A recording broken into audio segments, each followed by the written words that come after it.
Es incómodo el silencio, ¿no? ¿Por qué parece que le tenemos tanto miedo al silencio? Antes que nada, igual, hola iglesia, ¿cómo andan? Espero que todos muy bien. Y hoy quiero hablar un poco sobre el silencio, por eso es que dejé este espacio ahora y ya se empezaba a sentir un poco la incomodidad en cada uno de nosotros. Y es como que le escapamos a los momentos de silencio.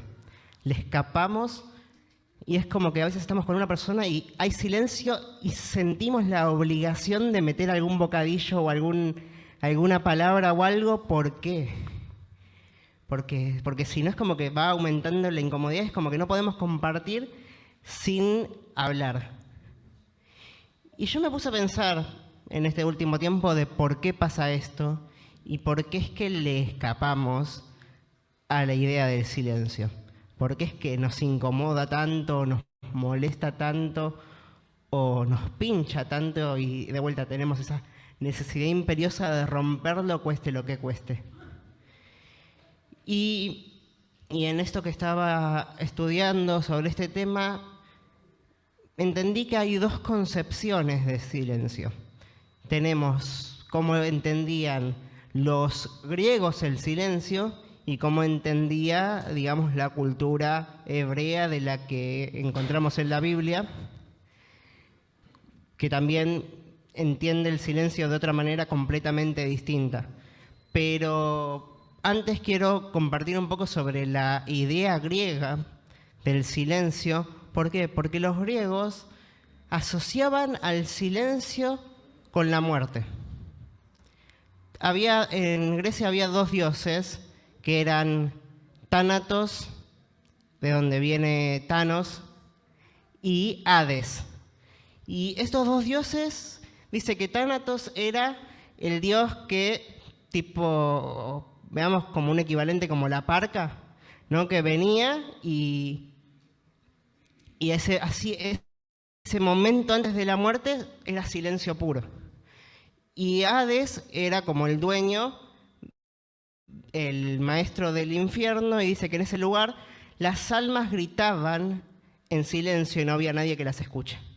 Entonces, esta idea griega del silencio fue calando y metiéndose en nuestra cultura, y es por eso que los griegos esquivaban el silencio a toda costa. ¿Por qué? Porque siempre asociaban al silencio con la muerte.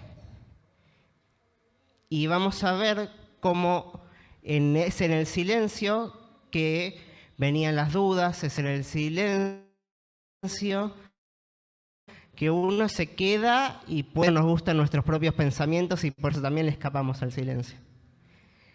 Y vamos a ver cómo esta idea de silencio que manejaban los griegos es puesta en jaque después por Jesús en un momento, pero antes tenemos que entender que el silencio no es algo malo para la cultura hebrea judía de la cual bebemos también.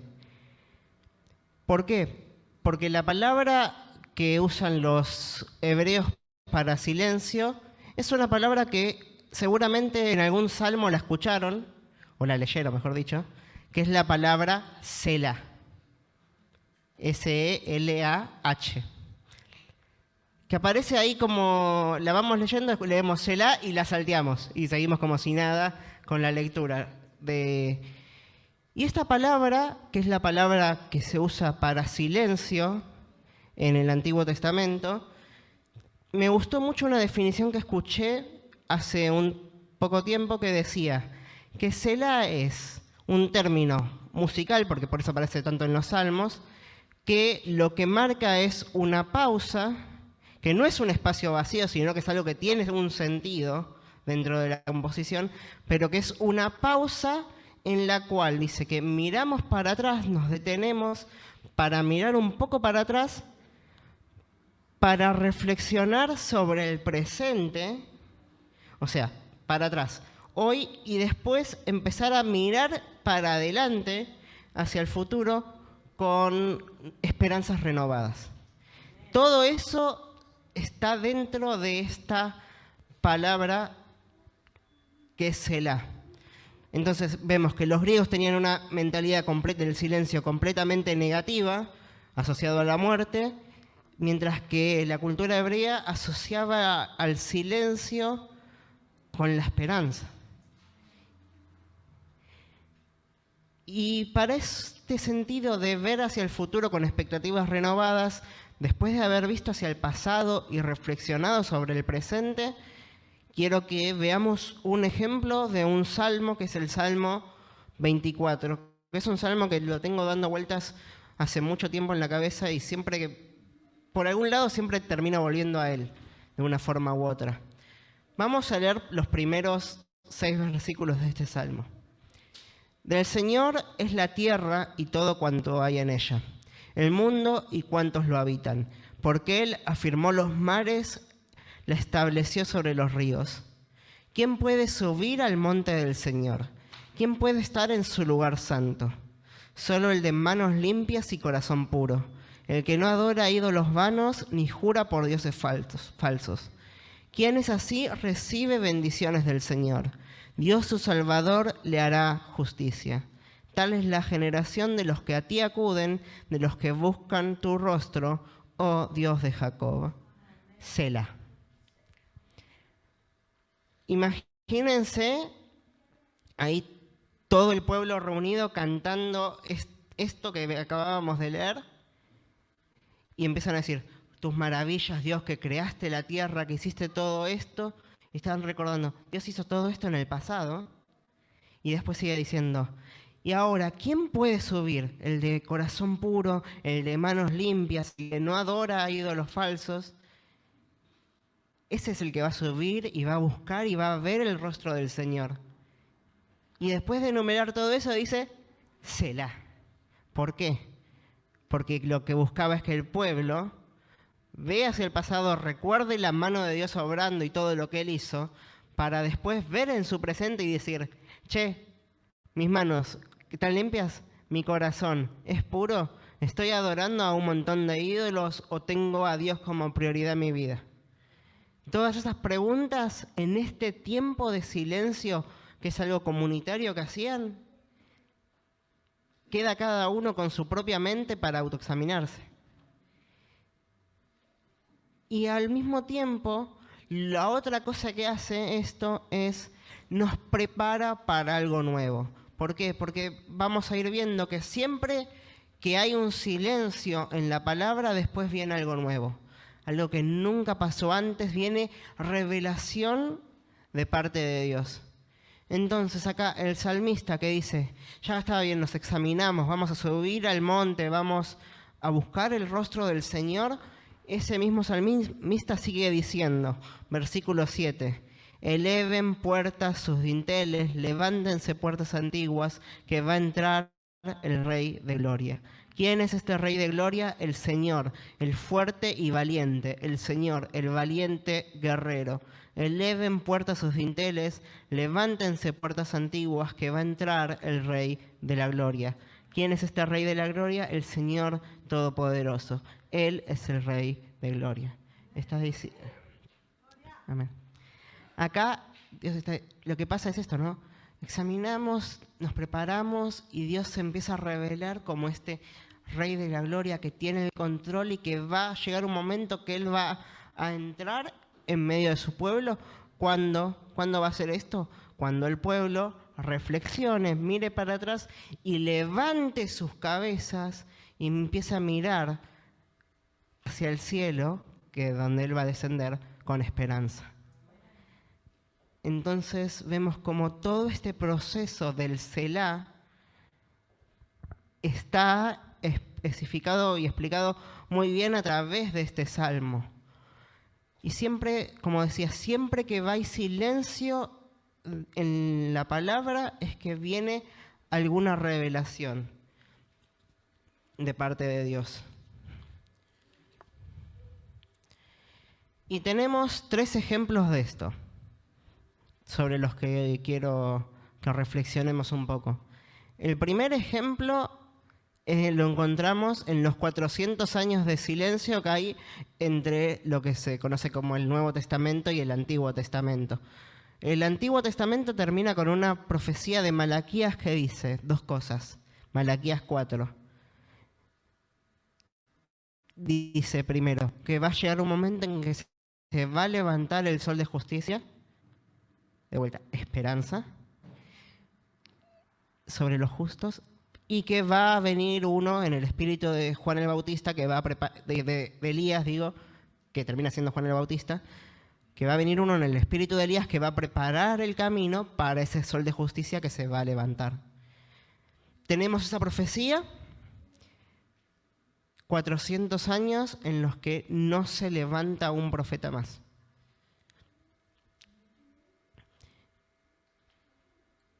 Y llega un momento, en Lucas 1 encontramos la historia, que se le presenta un ángel a Zacarías, el papá de Juan el Bautista. Y uno piensa, el pueblo en estos 400 años tenía que seguir meditando sobre todas estas promesas y todas las palabras que se le fueron dadas. ¿Por qué? Porque se tenían que estar preparando para cuando llegue el cumplimiento de esas promesas. Pero cuando viene el ángel que dice, che, vengo a cumplir esta promesa de que va a venir uno que se va a levantar y le va a preparar el camino al Mesías, el sacerdote, Zacarías, no le cree. ¿Y qué es lo que termina haciéndole el ángel a Zacarías en ese momento? Te quedas mudo, pibe. Lo deja mudo. ¿Por qué? Porque tuvo los 400 años de silencio de Dios y no se preparó para la revelación, entonces lo tiene que dejar mudo para procesar lo que Dios está haciendo.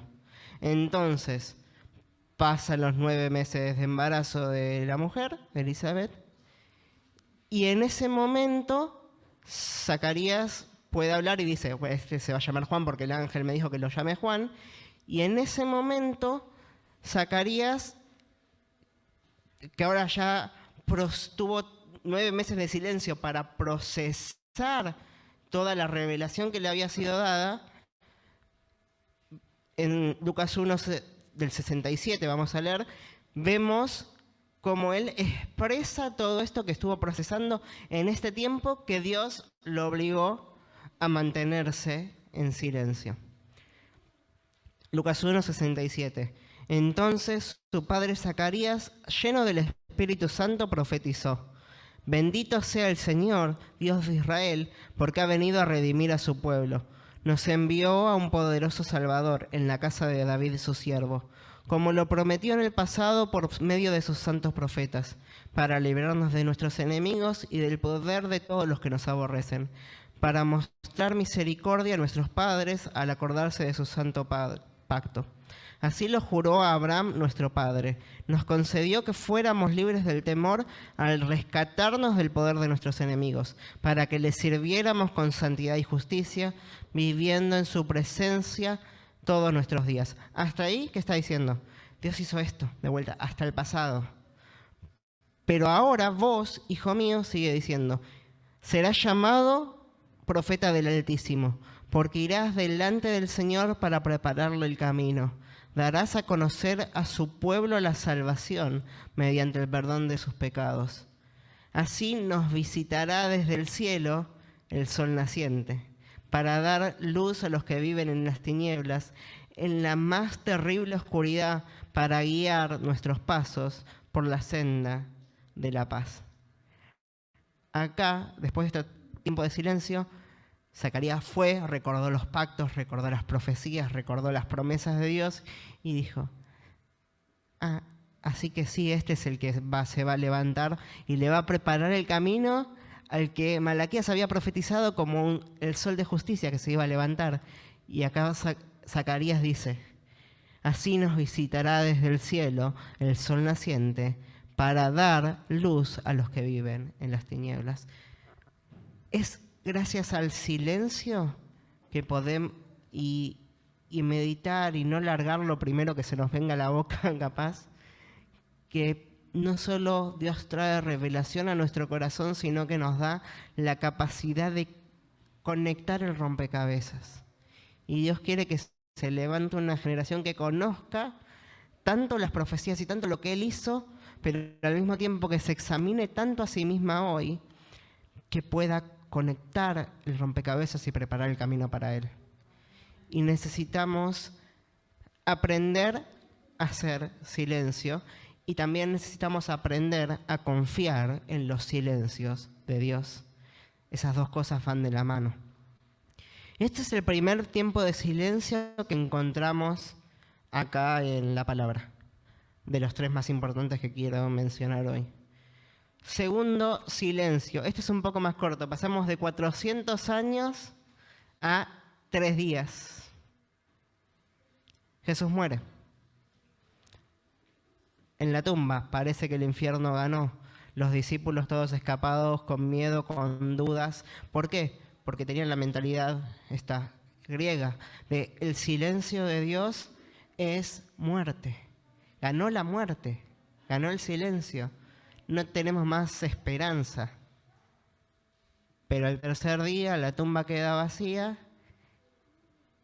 y Dios rompe el silencio, en un buen sentido. Y la mentalidad griega del silencio queda derrotada por la mentalidad hebrea, que dice, no ganó la muerte, ganó la esperanza, y ahora quiero que anuncien de esta esperanza. ¿Por qué? Porque mi resurrección confirma que hay esperanza.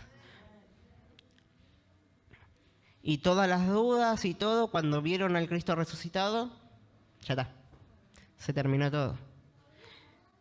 Camino de Emaús, ¿no? Y fueron abiertos los ojos del entendimiento y les ardía el corazón a esos discípulos. ¿Por qué? Porque se encontraron al Cristo resucitado.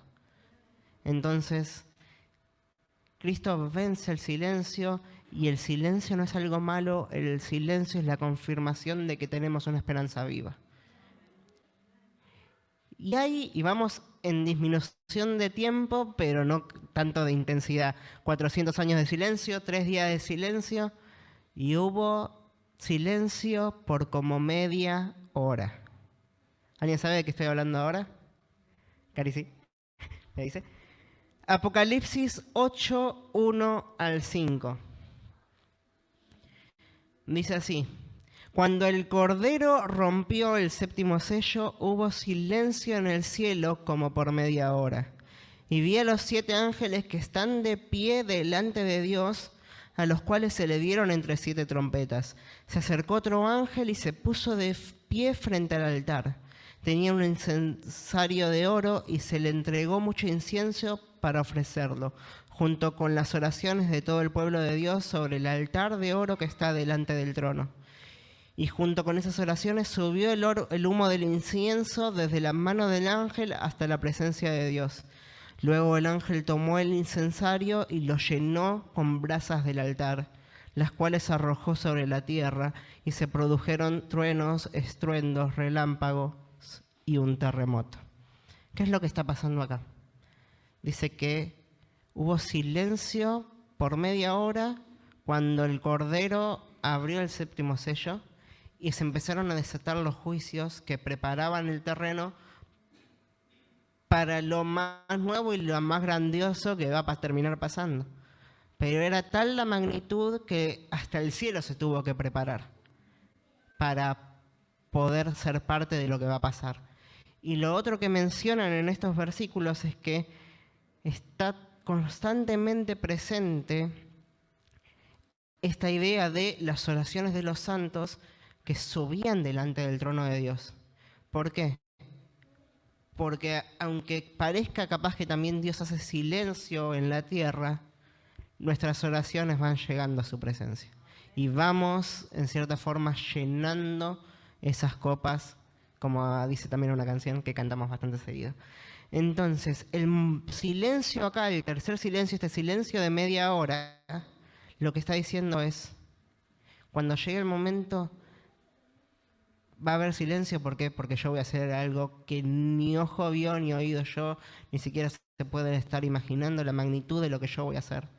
Y ustedes se tienen que seguir preparando para ese día. Y una forma de prepararse es permaneciendo en oración, aunque parezca que sus oraciones no son escuchadas.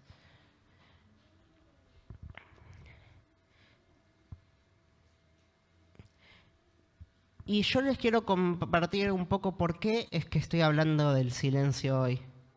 Porque mientras estábamos arrancando el ayuno de 21 días por Israel, Dios, cuando arrancó, un sábado arrancó, ya me había metido esta vuelta en el ayuno. Muchas veces digo me meto en el ayuno, pero en realidad no lo hago y es como, y lo voy a admitir. Pero esta vuelta me había metido en el ayuno. Y llegó el miércoles y Dios me dice muy clarito, pibe, no quiero que ayunes solo lo que venías ayunando, sino también no quiero que hables, no quiero que prediques, no quiero que compartas, quiero que aprendas a filtrar las cosas que decís. Porque se nota que Dios se dio cuenta que a veces tengo una idea y la largo. ¿Por qué? Porque capaz que me doy cuenta que el otro, por cómo reacciona el otro, digo, voy bien encaminado o no, y Dios me dice, no, quiero que aprendas a filtrar en serio lo que estás diciendo. Y no solo que aprendas a filtrar las ideas, sino quiero que aprendas a filtrar las motivaciones o las razones por las cuales vos estás diciendo lo que decís. Entonces, una de las cosas que entendí, que el silencio nos ayuda, el silencio también como disciplina espiritual que podemos empezar a practicar, y Dios me dice, tenés que seguir practicándolo de vez en cuando, es aprender a filtrar. ¿Filtrar de acuerdo a qué? Vamos a leer 2 pasajes de Filipenses. Filipenses 2, 3 al 4. Nada hagan por contienda o por vanagloria, antes bien con humildad, estimando cada uno de los demás como superiores a él mismo, no mirando cada uno por lo suyo propio, sino cada cual también por lo de los otros. Acá está diciendo, todo lo que venís haciendo, todo lo que vos venís diciendo, ¿lo estás diciendo porque Dios te lo dijo o porque Martín sale beneficiado si decís esto? Porque Martín queda bien parado porque haces lo que haces. Y Dios me está diciendo, empezá a filtrar con humildad todo lo que decís. Y en ese tiempo Dios me venía hablando y hay cosas que quedaron en el tintero todavía que todavía no me las dejó decir. Y hay cosas que ya pude ir diciendo.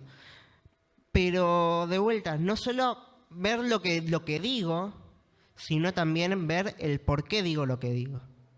Y entender esto, que si lo que estoy diciendo es por contienda, por vanagloria, o porque me pongo simplemente a mí mismo por encima del otro, no lo digas.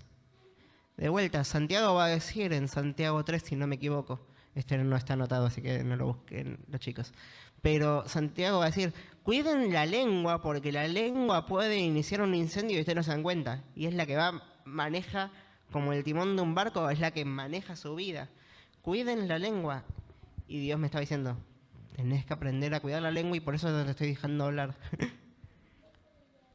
Y el otro punto es, el otro filtro que podemos poner es Filipenses 4:8. Por lo demás, hermanos, este es más conocido. Todo lo que es verdadero, todo lo honesto, todo lo justo, todo lo puro, todo lo amable, todo lo que es de buen nombre, si hay virtud alguna, si algo es digno de alabanza, en esto pensad. Hay varias características a través de las cuales podemos filtrar todo lo que decimos. No solo ver la actitud, sino ver, ¿es bueno? ¿Es de buen nombre? ¿Tiene virtud alguna? Sigo agregando otras. ¿Va a edificar a la persona a la que se lo estoy diciendo o solo me edifica a mí? Es como un combo que tenemos que aprender y la Biblia nos dice, ¿y esto lo vas a aprender a filtrar? Callándote un poco. Y aprendiendo a callar y aprendiendo a cuándo hablar. Porque de vuelta, si es Dios el que nos dice habla, tenemos que hablar.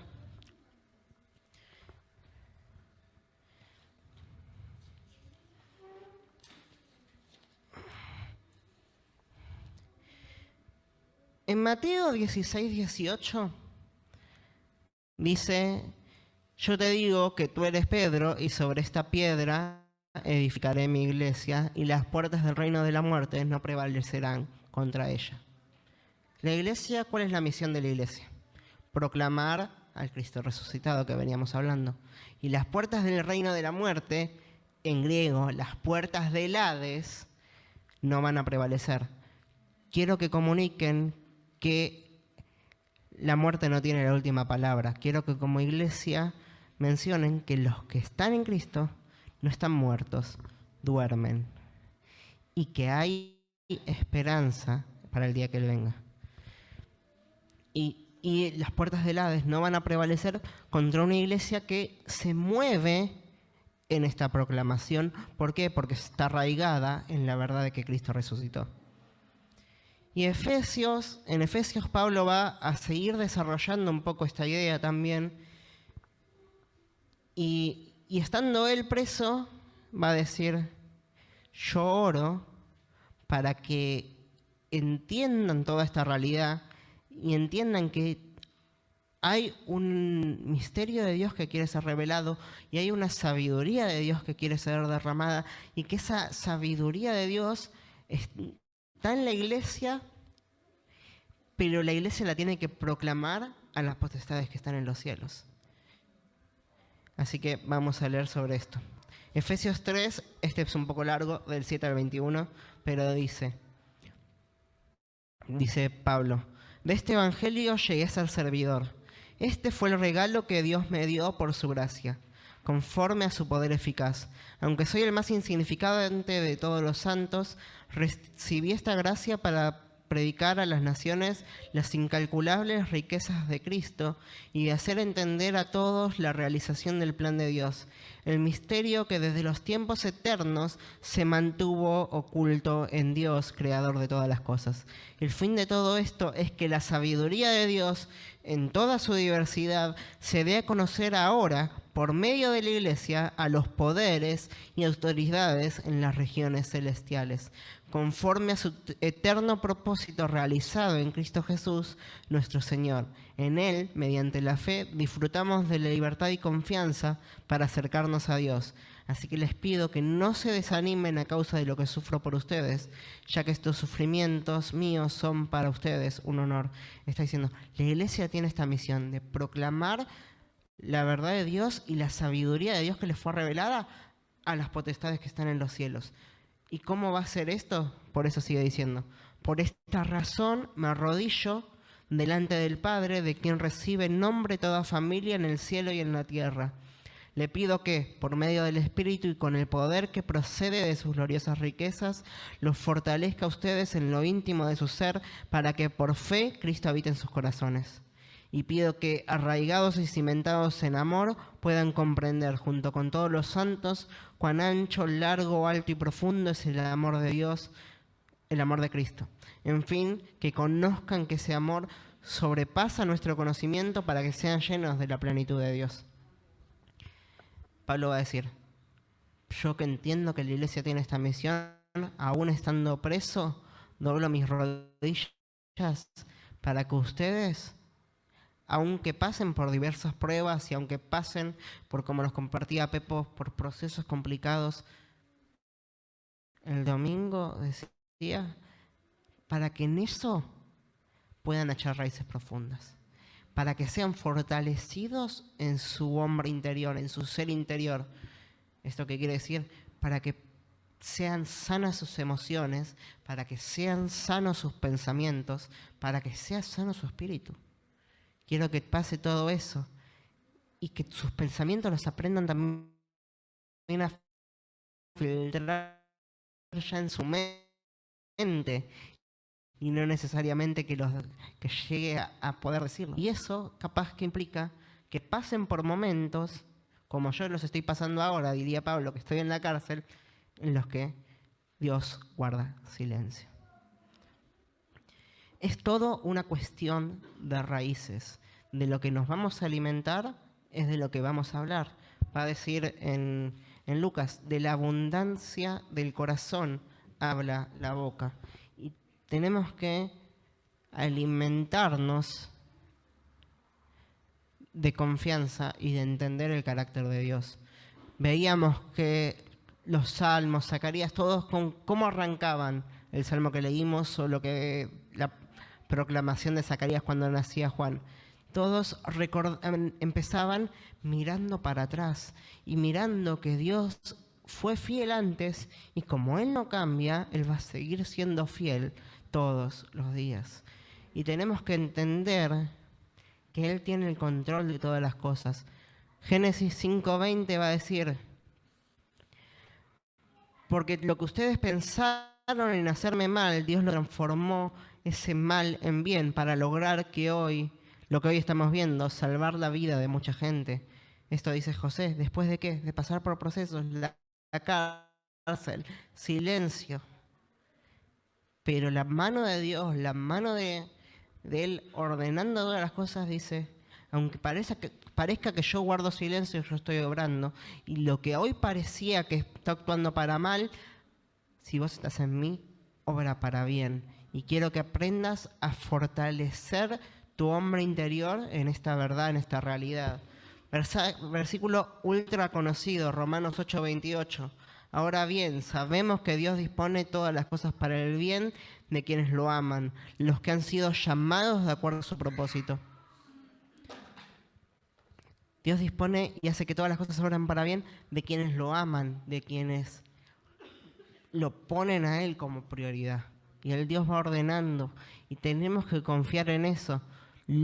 Sentía muy fuerte en este tiempo la oración que compartimos el otro día también, en ese momento también, lo sentía fuerte esta idea de confiar, de que tenemos que aprender a confiar en el alfarero aunque no entendamos las cosas. De confiar en que Él tiene el control, en confiar de que Él no se equivocó con ninguna decisión que tomó. Él no se equivocó cuando nos creó y Él no se equivocó cuando nos metió en el proceso que estamos viviendo hoy. Él no se equivoca. Y por eso tenemos que seguir afirmándonos en el hombre interior y aprendiendo a filtrar todas las cosas. Y aunque el alfarero en este momento esté haciendo silencio, Él sabe. Y Él puede hacer de que lo que parezca que es para mal, sea para bien.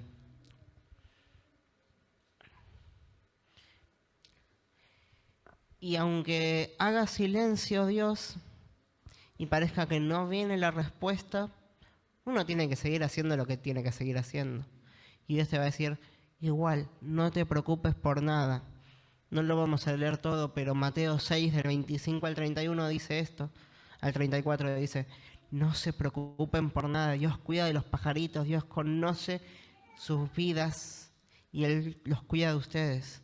No se preocupen. Pero lo que sí tienen que hacer, Mateo 6:33, ¿qué es? Realmente el reino. O sea, en el silencio no es simplemente una actitud pasiva. Es esperar, sí, con confianza de que Dios tiene el control, de que Él va a proveer para mis necesidades, pero aún así tengo que buscar su reino. Hoy, mi decisión tiene que seguir haciendo las cosas que Él me mandó. Porque ¿cuántas veces va a pasar que Dios va a guardar silencio? No porque Él no nos quiere hablar, sino porque Él ya nos habló. Y nosotros hicimos... ¿Escucharon algo? No, yo tampoco. Entonces, hacemos eso. Y después decimos, Dios no me está hablando. No, ya te dije que hagas esto. Entonces, no te voy a seguir hablando hasta que vos no hagas esto que yo ya te dije que hagas. Que vos busques primeramente el reino de Dios y su justicia. Y todo lo demás va a venir por añadidura. ¿Y cómo hacemos para buscar el reino de Dios y su justicia? La respuesta a esto la encontré en otra enseñanza de Jesús, que es muy conocida, que hasta si la digo me la van a saber decir de memoria, Lucas 11, que algunos discípulos le dicen, Señor, enséñanos a orar. El judío, si algo sabía hacer, era orar. O sea, en la sinagoga te enseñaban a orar todo el tiempo. Entonces, ¿qué es lo que está pasando acá cuando los discípulos le dicen a Jesús, Señor, enséñanos a orar? Está diciendo, Señor, enseñanos, en serio, nos sujetamos a lo que vos querés hacer. Nos sujetamos a tu enseñanza, queremos aprender en serio. ¿Por qué? Porque entendemos que vos tenés algo que nosotros no tenemos. Entonces, ya esa humildad es el paso cero que tenemos que tener. Y después Jesús, va a empezar a decir, Señor, enséñanos a orar, así como Juan enseñó a sus discípulos y él les dijo, cuando oren digan, Padre, santificado sea tu nombre, o Padre nuestro, santificado sea tu nombre, venga tu reino, danos cada día nuestro pan cotidiano, perdona nuestros pecados, porque también nosotros perdonamos a todos los que nos ofenden, y no nos metas en la tentación. Principios muy cortitos porque no me quiero detener en esto, pero Padre nuestro de todos, cotidiano, o sea, si esperamos que Dios hable, Dios lo va a hacer posiblemente en la intimidad, sí, pero también lo hace en la comunidad. Lo hace cuando la iglesia se une en un mismo sentir. Jesús mismo lo va a mandar a los discípulos a esperar a la promesa del Espíritu Santo juntos, en el aposento alto. Y después continúa diciendo, versículo 5 de Juan 11, supongamos, continuó, que uno de ustedes tiene un amigo y a medianoche va y le dice, amigo, préstame 3 panes, pues se me ha presentado un amigo recién llegando de viaje y no tengo nada que ofrecerle. Y el que está adentro le contesta, no me molestes, ya está cerrada la puerta y mis hijos y yo estamos acostados. No puedo levantarme a darte nada. Les digo que, aunque no se levante a darle pan por ser amigo suyo, sí se levantará por su impertinencia y le dará cuanto necesite. Así que yo les digo, pidan y se les dará, busquen y encontrarán, llamen y se les abrirá la puerta, porque todo el que pide recibe, el que busca encuentra y al que llama se le abre. Y después va a terminar diciendo, cuánto más el Padre les va a mandar el Espíritu Santo a ustedes, que Él es un buen Padre. Y cuando terminé este tiempo de silencio, eso terminamos, el sábado fue el fin del ayuno, pero algunos lo terminamos el domingo acá en el culto. Y hasta ese momento, y cuando llego acá, Debo me dice, hoy puedo hablar y puedo decir las cosas, le digo yo a Debo, y Debo me dice, no, aguanta hasta mañana, ya que te va a hacer un día más. Bueno, entonces, recién el lunes. Y el lunes estaba hablando con una persona, y yo le mando, y como la otra vez vieron que compartía sobre estos pasajes de Zacarías que decía que no tengas miedo porque es mi espíritu que te está con vos y vas a terminar la obra que yo te mandé a hacer y todo eso. Y yo le mando, como tenía ese versículo en la mente, se lo mando a una persona que me comentó una situación y yo le digo, no tengas miedo. Y eso lo mandé temprano, porque habíamos hablado a la noche con esa persona, la noche del lunes, y le dije, voy a estar orando, de vuelta, esas veces que decimos, voy a estar orando, pero en realidad también hay que aprender a filtrar eso porque después no terminás orando nada. Entonces yo le digo, voy a estar orando, no oré nada durante toda la noche, pero me levanté temprano y sí me había puesto a orar en ese momento. Y Dios me dice, mandale este versículo. Y yo le mando este pasaje de Zacarías que, como animándola, con el Espíritu podés pasar esta situación, le digo a esa persona. Y lo mando eso, 10 minutos después entro en clase y me viene una crisis importante por un problema que me decían que había usado ChatGPT para copiarme en un examen. Me empezaron a decir eso. Y yo me empecé a preocupar y entré en crisis importante en ese momento. Pero hacía 5 segundos le había mandado a una persona, no tengas miedo, Dios está con vos. De vuelta, ¿por qué? Porque sí, a mí me pasa que siempre que digo algo es como, ahora vamos a ver si es verdad lo que estás diciendo, ¿no? Pero eso era ya en el martes, y al otro día tenía que predicar la otra vuelta que prediqué, acá el miércoles. Y yo me acuerdo que pasé todo el día del martes, después de que llegué a casa, preocupado por eso, en mi cama. Hasta que de noche, Dios me confrontó con todo esto y me dice, tenés que vivir lo que decís, levántate, ora un poco y ponete a armar la palabra que tenés que compartir mañana. Por más que yo tenía algunas cosas, pero no la había armado, dado forma a lo que tenía que compartir. Y Dios en ese momento me dice, está bien, pasaste un tiempo de silencio, pero este tiempo de silencio lo que hizo fue fortalecer un poco tus raíces, pero vos no te podés descuidar un segundo y no podés dejar de permanecer en mi presencia, no podés dejar de pedir las cosas, no podés dejar de orar, de clamar, de orar. ¿Por qué? Porque en el momento que vos lo hagas, de vuelta vos te debilitas. Después ese problema se terminó solucionando pasado bastante tiempo. Tuve como 4 semanas con esa situación, pero después de ese primer día de crisis, que Dios me confrontó un poco, estuve más tranquilo, dentro de todo.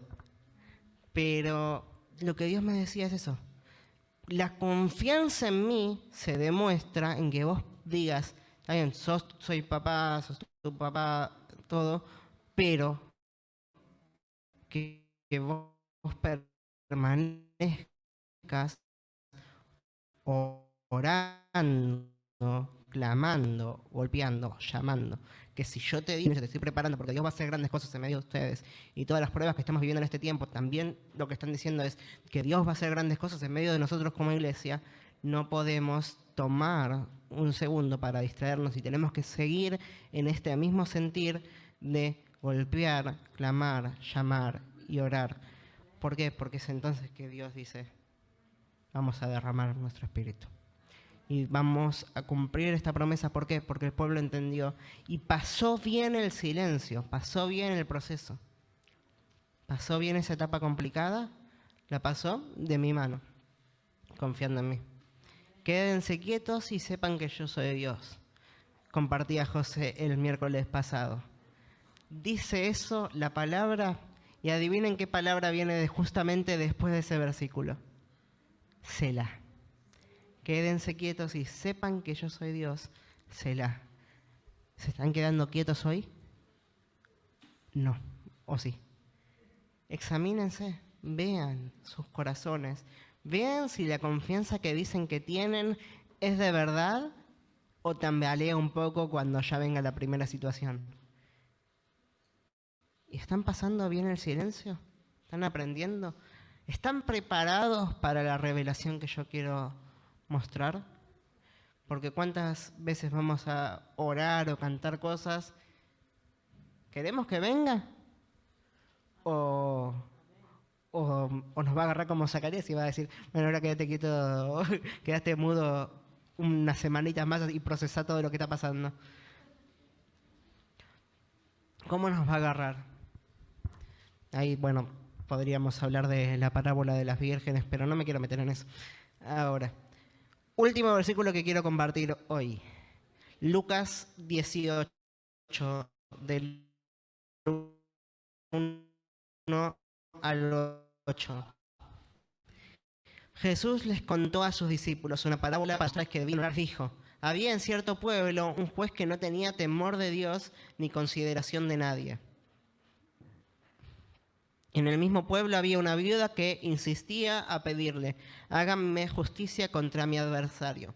Durante algún tiempo él se negó, pero por fin concluyó: aunque no temo a Dios ni tengo consideración de nadie, como esta viuda no deja de molestarle, voy a tener que hacerle justicia, no sea que con sus visitas me haga la vida imposible.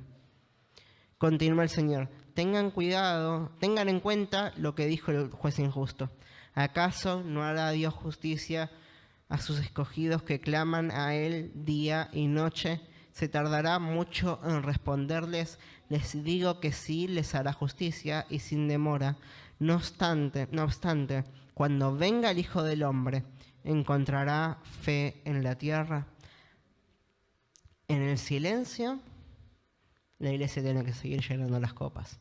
En el silencio, la iglesia tiene que seguir golpeando la puerta. En el silencio, la iglesia tiene que seguir examinándose día a día para ver cuáles son sus raíces, cuáles son sus motivaciones, cuál es su fruto. En el silencio, la iglesia tiene que mirar para atrás y decir, Dios nos ayudó hasta acá, Ebenezer, gracias. Pero la iglesia tiene que decir, ¿cómo estoy hoy? Mis manos están limpias, ¿puedo subir al monte del Señor? ¿Puedo buscar su rostro sin impedimento o soy yo mismo el impedimento? La iglesia tiene que decir, ¿estoy cumpliendo mi rol? ¿Estoy buscando el reino de Dios y su justicia? ¿O estoy buscando mis propios placeres? La iglesia tiene que decir, examíname, oh Dios, y conoce mi corazón. Porque si hay camino de perversidad en mí, mejor que lo cortes. La iglesia tiene que decir, bueno, está bien, estamos listos, estamos preparados, soporté todo esto. Bueno, ahora tengo que mirar al futuro con esperanza, sabiendo que el que actúa en el pasado es el mismo que actúa hoy y que va a actuar mañana, y que Él sostiene mi mano. Antes de cruzar el Jordán, a Josué le dice, purifíquense porque mañana Dios va a hacer maravillas entre ustedes. Y tenemos que hacer eso. Tenemos que mirar el pasado, mirar el presente y mirar el futuro con esperanza. Y apreciar el silencio, no tenerle miedo. Y cuando Dios diga, Selah, digamos, te vamos a escuchar, Señor. ¿Por qué? Porque cuando venga el juez justo, hallará fe en la tierra. Me gusta mucho la definición de Marcos Brunet de esto. Dice, fe es decir, confío en el plan de Dios y confío que Él es la mejor persona para ejecutar ese plan. Confío en el alfarero. Confío en Él en todo tiempo. Aunque Él haga silencio, mi fe la voy a seguir demostrando, no solo de palabras para afuera, sino de hechos, porque como esa viuda voy a seguir orando, clamando y golpeando la puerta. Y voy a seguir haciendo lo que Él me manda hacer, aunque Él haga silencio. Porque cuando Él rompa el silencio, y cierro con esto, Dios va a romper el silencio. Él va a hacer maravillas en medio nuestro. ¿Les parece si oramos?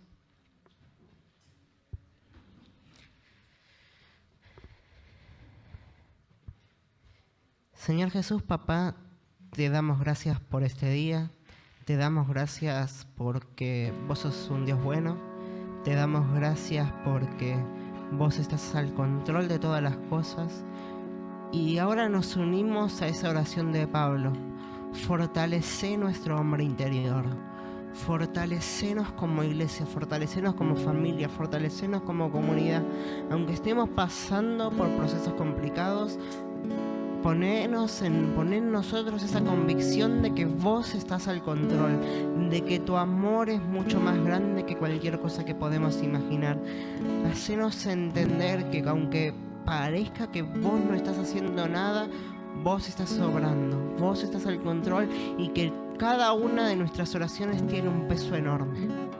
Que estamos en serio llenando las copas, golpeando las puertas. Que vos sos bueno y que vos no dejás detalle, vos no das puntadas sin hilo.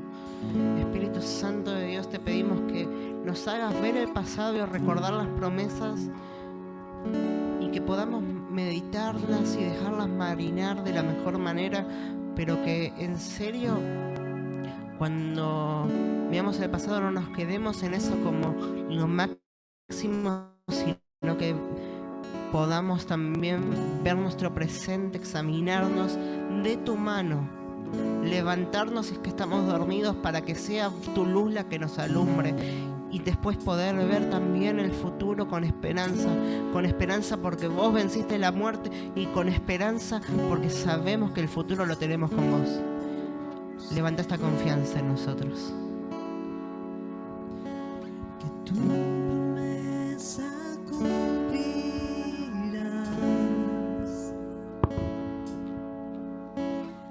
Nada en ti se perderá.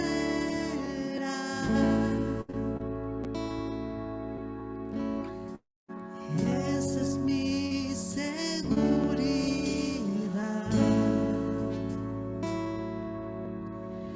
Tus cuerdas te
Ela.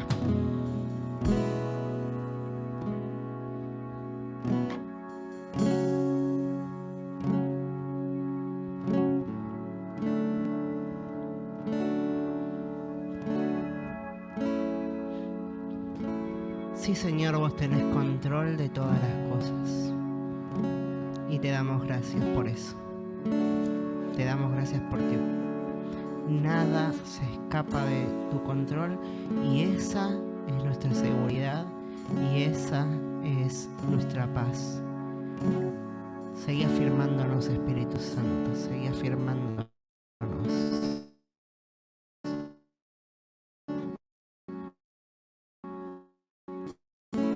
Te damos gracias, Jesús. En tu nombre. Amén. Amén. Amén.